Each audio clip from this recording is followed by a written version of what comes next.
All right, so buckle up, everybody, because today we're going deep on a movie called Plane. Now, I know what you're thinking, Plane. Doesn't exactly scream edge-of-your-seat thriller. Yeah, you might think it's just another generic action movie. But trust me on this one, folks. This film, it really dives into some thought-provoking stuff. I mean, what happens when a commercial airliner goes down? Especially in a place that's pretty much the definition of danger. Oh, yeah, we're not talking about some, like, deserted island paradise here. Yeah. And that's what makes this movie, well, it's the source material, this YouTube video. Gerard Butler, 2024, full new action movie in English 2024. So good, right? Yeah. It's like, what would you do? And starts with this flight, Trailblazer Flight 119, taking off from Singapore on New Year's Day. Not exactly a party flight. Almost empty. Yeah, and among the few passengers, there's Captain Brody Torrance. He's our pilot. Now, he's a seasoned guy, but he's also got this underlying, like, dad stress. Oh, yeah, he's got a daughter back in California he's trying to get to. Exactly. It's like right from the start, you feel that tension. Like, he's not just flying a plane, He's got a lot riding on this. And then, to make things even more interesting, there's this other passenger, Louis Gaspar. Ah, yes, Gaspar. And he's not just any passenger, he's a prisoner being extradited. For a homicide, no less. 15 years ago. Yeah, so he's got an armed officer escorting him, just in case. That's I mean, right away, you're like, okay, this guy's going to be trouble. Well, he definitely adds to the drama, let's put it that way. Totally. But, things really go sideways when they run into this huge weather system over the South China Sea. Nasty storm. And the airline, I guess, to save fuel, they decide to fly right through it. Risky move? I mean, haven't we seen this kind of thing in real life, though? Where, like, they cut corners. And absolutely happens all the time. You're trying to balance safety and the bottom line. Sometimes those things, well, they clash. Yeah, and in this case, the decision to fly through that storm, well, it backfires big time. Because mid-flight, boom, lightning strike. Cries the avionics. So for those of you who aren't, aviation experts, avionics is basically the plane's brain. It's everything. Navigation, communication. But they're flying blind. Right. Just basic instruments. And a whole lot of adrenaline, I'd imagine. Oh, yeah, the tension in that cockpit must have been insane. I mean, they're fighting to control this plane, trying to find anywhere safe to land, but they're losing altitude fast. Talk about pressure. I know, right? Yeah. I mean, it's not just their lives on the line. It's everyone on board. Hundreds of lives. So what does Torrance do? Try and make it back to Singapore. Ditch in the water. Well, they see what they think is a road. And with some seriously impressive flying, he manages to land the plane. On the road. On the road, more or less intact. Talk about a close call. But here's where things get really interesting. They've landed on Jolo Island. Not exactly a tourist destination? Oh, no. This place is notorious. I mean, it's basically lawless, controlled by separatists and criminals. They go from, worrying about the weather to worrying about who's out there in the jungle. Yeah, it's a whole different kind of danger. And you can't forget, they have a convicted killer on board. Yes. Gaspar. And he's ex-French Foreign Legion. Who knows? Maybe he's more prepared for this than anyone else. Right. But can you trust him? Is he going to help or make things worse? It's like the tension just keeps building. It's a good point. Now, while all this is happening on the ground, back at Trailblazer Airlines headquarters, they're having their own meltdown. Oh, yeah. Total PR nightmare. They're scrambling, trying to figure out what happened, how to get their people back. Enter David Scarsdale, head of crisis management. He's got a tough job. I mean, how do you even begin to mount a rescue in a place like that? There are no easy answers. And he's working with limited information. Yeah, and time is ticking. It's like you've got the survivors on the island fighting to stay alive, and then you've got this team back home desperately trying to reach them. Two sides of the same coin, both facing incredible odds. And just when you think things can't get any worse, for Torrance and the passengers, I mean. Things take a turn for the even worse. Oh, yeah, remember those separatist groups we were talking about? Well, they make their appearance. And it's not to offer a helping hand. Let's just say they're heavily armed, and they're not there to negotiate. So they escape a plane crash only to end up as hostages. Jeez, talk about bad luck. And it gets worse. The group, led by a guy named Juma, they want a ransom. $200,000. Wow. So the stakes just went way up.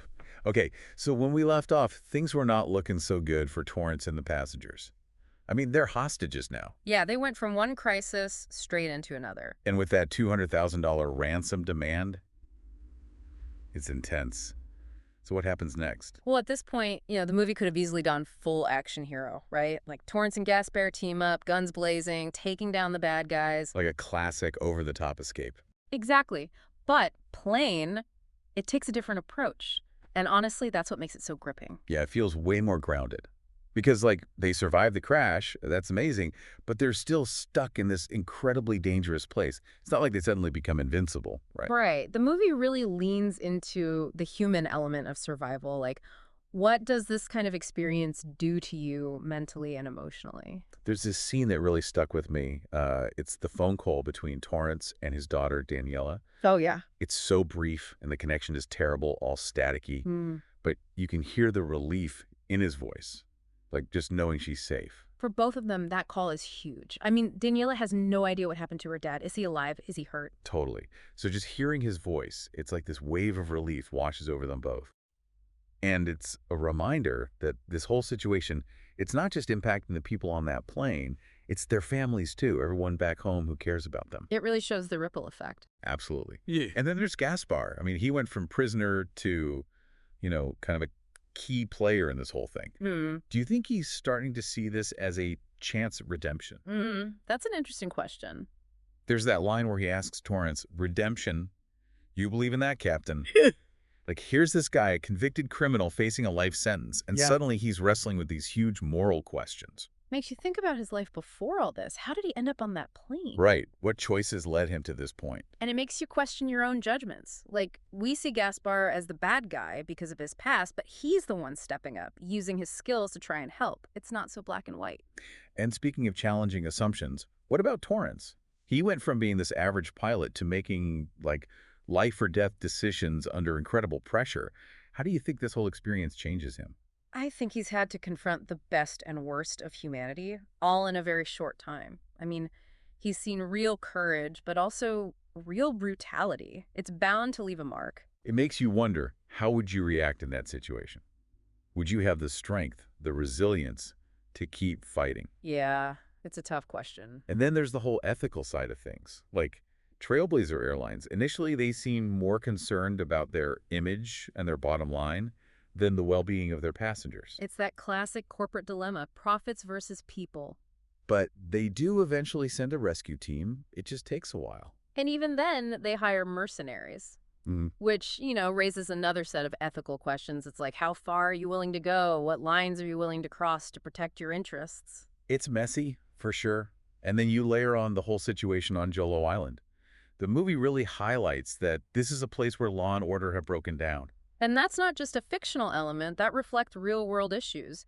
There are places around the world where governments struggle to maintain control, where armed groups can operate with impunity. And it's not just a danger for the characters in the movie, it's a reality for the people who live in those places every single day. It's sobering. Definitely. It makes you think about the choices we make as travelers. Do we factor these risks in? Should airlines even be allowed to fly over these areas? Yeah, it's a big question. But I think Plane does a good job of showing the human cost of those conflicts. Like the violence that Juma and his men inflict, the terror the passengers feel. It's a reminder that danger can come from anywhere. Absolutely. And it brings us back to that unlikely alliance between Torrance and Gaspar. They come from such different worlds, yet they're forced to work together. It really flips our ideas of good and evil. Neither of them is perfect. They've both made mistakes. But in this situation, they have to find common ground. They have to rely on each other to survive. And that partnership eventually leads to their escape. But even that comes with its own set of moral dilemmas. I mean, they have to use violence. People die. It raises those really tough questions about when violence is justified, about the choices we make when our survival is on the line. Would you be willing to cross that line, to take a life to save your own or someone else's? It's heavy stuff. And I think that's what elevates Plane beyond just an action movie. It's about survival, but it's also about courage, resilience, and the choices we make when facing the unthinkable. It definitely stays with you. It makes you reflect. For sure. So we've talked about like the characters and surviving and stuff, but there's another thing that really struck me about Plane. It's like how they weave in these real world issues, Yeah, it's not just surface level. It goes deeper, especially when it comes to like corporate responsibility. Oh yeah, Trailblazer Airlines. In the beginning, they're all about damage control. Like, how do we spin this? How do we minimize the financial hit? It's a pretty typical reaction, sadly, but it makes you ask, like, what's a human life worth to these companies? When does profit, like, outweigh doing what's right? And I get it, right? You're Sarsdale, you're in this high-pressure job, and you got to make decisions fast, but still. It's a tough position. But yeah, they drag their feet on the rescue, and then, even when they do act, they bring in mercenaries. Which brings up a whole other set of questions, like, is that even ethical? Hiring soldiers for hire? It's definitely morally gray. And then you add the whole Jolo Island situation. Yeah, the movie makes it clear this place is lawless, armed groups running things, it's scary. And that's not just Hollywood making stuff up, unfortunately. It reflects what's happening in some parts of the world. Governments struggling, armed groups taking over. And that's not just dangerous for the people in the movie, but for people who actually live in those places. It's a reality for them every day. Makes you think, right? When we travel, do we even consider those risks? And should airlines be allowed to fly over those areas, even if it's faster or cheaper? It's a tough one. But Plane shows us, like, the human cost of these conflicts. You see how brutal Juma and his men are, how terrified the passengers are. It's a reminder that danger isn't always obvious, you know? Right, it can come from anywhere. And speaking of blurred lines, there's that whole Torrance and Gasper partnership. A lawman and a convicted killer working together. Totally throws our ideas of good and bad out the window. Neither one is perfect. They've both done things they regret. But in this crazy situation, they find this common ground. They have to rely on each other. And that leads to the escape. But even that isn't simple. I mean, they have to resort to violence. People get killed. Yeah, it forces you to ask, when is violence justified? What do you do when your survival is at stake? Would you be willing to go that far? It's a lot to think about. And that's what makes Plane more than just your average action flick. It's Ah, about survival, yeah, but also about courage, about bouncing back, and the choices we make when things get really bad. it's a movie that sticks with you. It really does. And while we see the hostages get rescued, the bad guys defeated, you Mm. still wonder, what happens next? What about Torrance and Gasper? What happens to them after all this? And does anything change because of this? Does the airline industry learn anything? Do things get better on Jolo Island? We don't get those answers. But what we do get is it makes us start thinking about these things, these complicated issues. Yeah, Plane reminds us that the world isn't black and white. It's a lot of gray areas. And sometimes surviving means making hard choices, facing those gray areas, and finding, like, connection in the most unexpected places. So we're wrapping up our deep dive here, but hopefully it gets you thinking too. What stood out to you? What questions are still in your mind? And yeah, that big one, the one the movie asks, what would you do if you were in that situation? Something to think about, that's for sure. Thanks for joining us on this deep dive, folks. Catch you on the next one.